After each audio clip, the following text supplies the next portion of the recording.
Welcome friends, welcome to Educative Curve.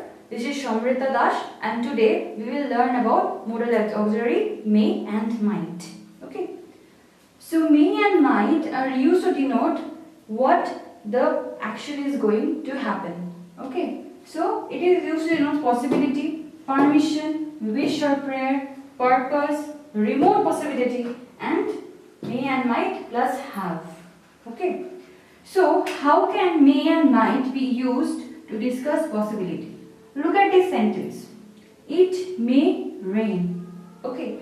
So, suppose the sky is very cloudy and gloomy, maybe some wind is blowing and you think that, okay, it is so hot nowadays, so it may rain. Okay.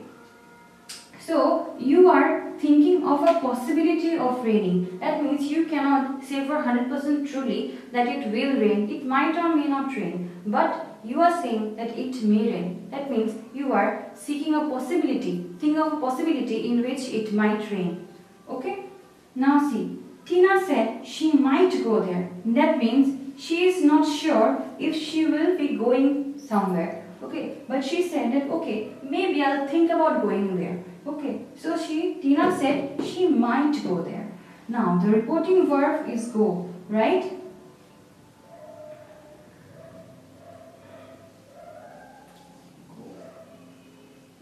Now, the reporting verb is said. Okay, so said is in the past tense, so we are using might. Now, it may rain. See, it is in the present tense. That is why we are using may. Okay, so might is generally used with the past tense and may is used with the present tense. Okay, so in case of permission, what can we say? Look at this sentence, may I come in? So this word may tells us or explains to us that we are asking permission to go in somewhere, to come in a room or somewhere. Okay, so we are asking permission to come in. Now, wish or prayer. May you live long. That means we are wishing or praying for someone's life to go long. Maybe for 100 years or 150. Right? We all want to live, don't we? So, we are wishing for someone's life to go long way. So, we are wishing with the word may. Now see. Purpose. That means sometimes we use modals to describe a purpose or an intention that we want. We work towards a purpose always. We do not work without a purpose. We work to strive ourselves, make ourselves better with a purpose. Okay? So, she works hard, so she may pass. Right? Here again we can see works is the present tense and so we are using may. Okay? So, she is working hard. Why is she working hard? Her purpose is to pass. So, we are using may to denote purpose. Remote sensibility. What is the meaning of this word remote? Remote means something is far away. We say remote villages.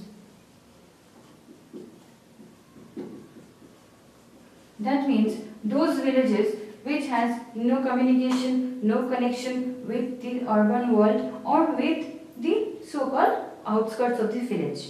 Right? So that's why we call remote. Remote means something is far away without communication. From this remote, the name of a remote controller came. Because the TV is far away from us, we don't need to go towards the TV to run the TV. So the name of a remote control is remote. Right?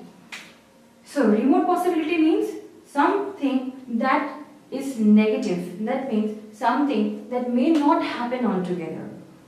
It might rain. Suppose you are seeing that the temperature is very hot, it has become cloudy, but there is no sign of rain, but yet you think that it might rain. It is possible that it will rain because it is so hot. Maybe it will not rain today, but you are saying there is a possibility that it might rain. Okay, but it is a remote possibility. That means it may or may not happen. Okay. Now, how do we use may and might with have? He may or might have left yesterday. When we use have, as we have known in our tense video, that have is a perfect tense. Okay. So when we say left, it is in the past, so it becomes the past perfect. So when we use may or might with the past perfect, we usually say that this thing has already happened. That means there is a possibility that this thing has already happened in the past. Okay? So it is a past perfect tense. We use may and might. Okay? So this is it for today for may and might. In the next video we will talk about can and could. Okay? Please like, share, comment and click the bell option for notification. Subscribe to our channel by clicking on this logo and see there is an exercise in the description box for you to practice. Thank you.